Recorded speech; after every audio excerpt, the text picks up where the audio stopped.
ഏതാണ് ഏറ്റവും മികവാർന്ന പുരുഷൻ?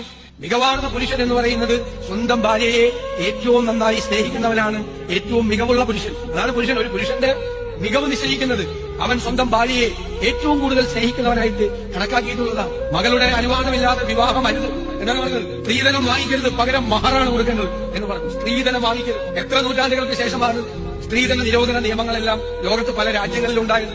സ്ത്രീധനം വാങ്ങിച്ചു പോകരുത്, സ്ത്രീയാണ് ധനം മഹർ കൊടുക്കണം, അങ്ങോട്ട് കൊടുക്കണം എന്ന് പറഞ്ഞു. എന്നെ അത്ഭുതപ്പെടുത്തിയത് ഏറ്റവും വലിയ സുവർണകാലം പ്രവാചകന് ശേഷമുള്ളത് എന്ന് വിശേഷിപ്പിക്കപ്പെടുന്നത് ഖലീഫ ഉമറിന്റെ കാലമാണ്.